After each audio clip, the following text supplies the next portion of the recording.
Assalamualaikum warahmatullahi wabarakatuh. Jumpa lagi di BM Channel 014. Nah, di sini saya akan menjelaskan atau gambaran sebuah apa sih itu organisasi, apa sih itu keorganisasian. Simak video berikutnya. Keorganisasian adalah suatu badan yang dimana di dalamnya terdiri dari beberapa orang atau sekelompok orang yang mempunyai visi dan misi yang sama. Atau organisasi ialah setiap bentuk perkumpulan antara dua orang atau lebih yang dapat bekerja sama serta secara formal terkait dalam rangka pencapaian suatu tujuan yang telah ditentukan. Organisasi adalah sebuah wadah, dan sedangkan keorganisasian adalah seseorang yang mengurus organisasi tersebut. Tujuan dari organisasi adalah membuat seseorang lebih disiplin dan memiliki etos kerja tinggi. Disiplin dapat terwujud ketika anggota organisasi dapat mengikuti segala aturan yang ditetapkan di organisasi tersebut, lalu mampu memahami hak dan kewajiban setiap anggota untuk kemajuan organisasinya. Manfaat yang didapatkan dari organisasi yaitu mencapai tujuan yang diinginkan bersama, membantu setiap anggota bekerja sama dalam menyikapi sebuah masalah yang ada di dalam organisasi. Perkembangan organisasi yang baik akan membawa dampak yang bagus untuk semua anggota, termasuk dalam peningkatan pengetahuan. Istilah organisasi memiliki dua arti umum. Pertama, mengacu pada suatu lembaga atau institusi.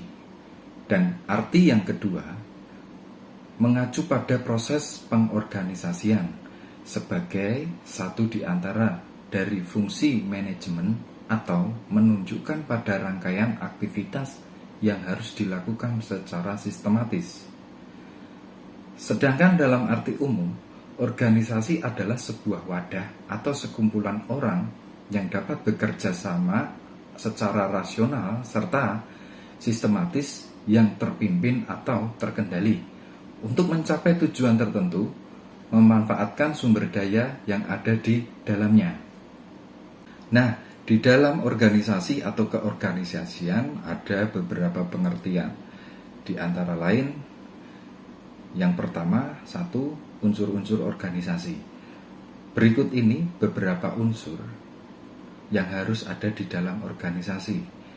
Poin yang pertama adalah anggota organisasi terdiri dari pemimpin yang mengatur organisasi secara umum, manajemen yang mengeplai unit tertentu sesuai fungsi bidang kerjanya, dan orang-orang yang bekerja di bawah manajemen. Penyebutan ini biasanya disesuaikan dengan jenis organisasinya masing-masing. Poin yang kedua, kerjasama menjadi bagian penting dalam sebuah organisasi. Dengan adanya kerjasama yang baik, tujuan organisasi dapat dicapai bersama-sama.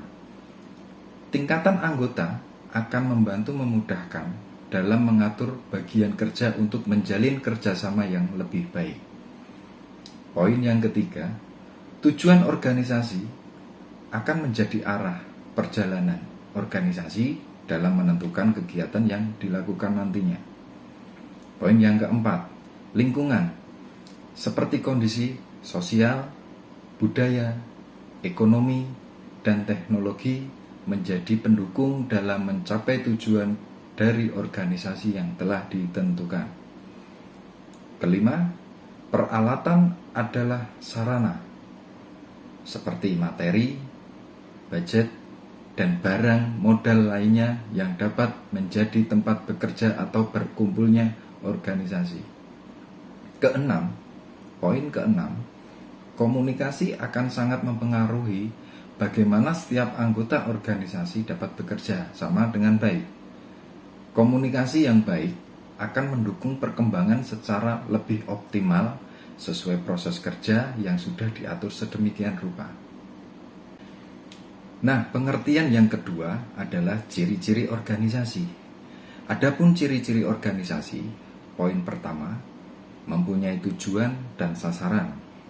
Poin kedua, mempunyai keterikatan format dan tata tertib yang harus ditaati. Poin ketiga, adanya kerjasama dari sekelompok orang.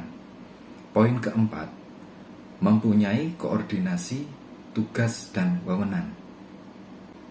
Kemudian, pengertian yang ketiga adalah bentuk organisasi.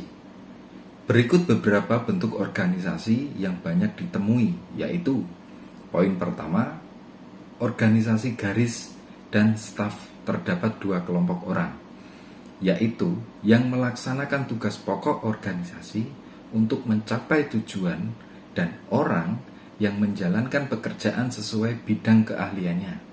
Biasanya pembagian tugas akan lebih terarah dan bukan hanya berasal dari pemimpin tertinggi organisasi saja. Poin kedua, organisasi garis adalah yang paling sederhana. Dengan adanya jumlah organisasi atau jumlah anggota yang sedikit dengan adanya pimpinan tertinggi, kemudian ada anggota lainnya yang menjalankan pekerjaan sesuai pembagian yang diberikan.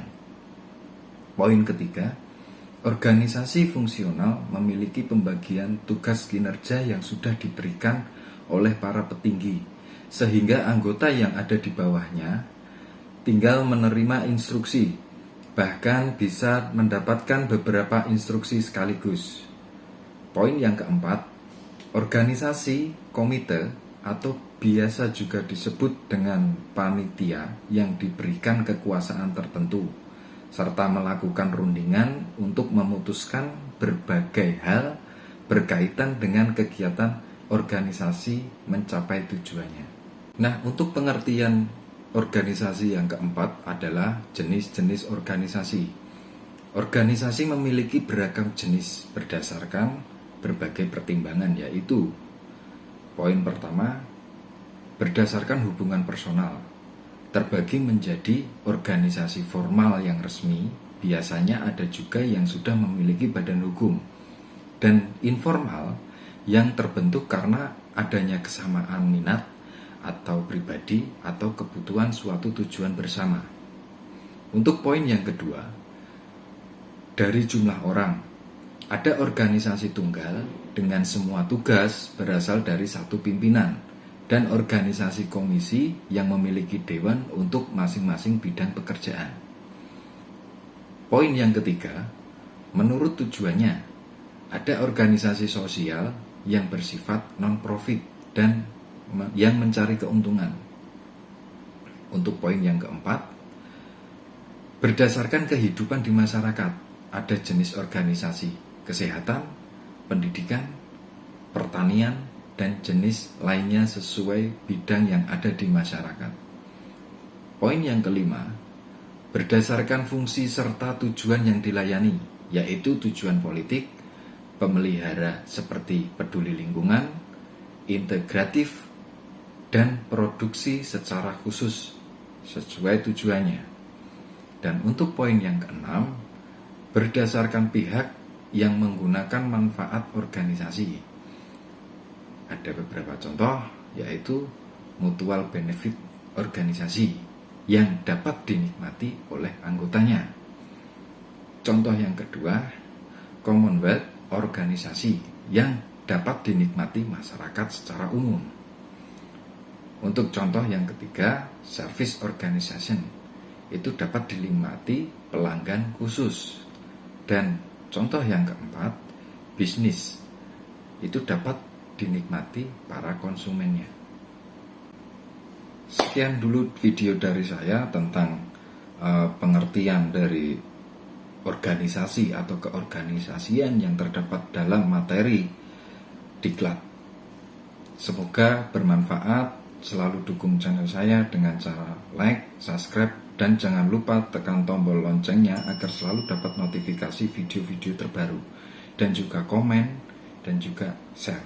Terima kasih. Assalamualaikum warahmatullahi wabarakatuh.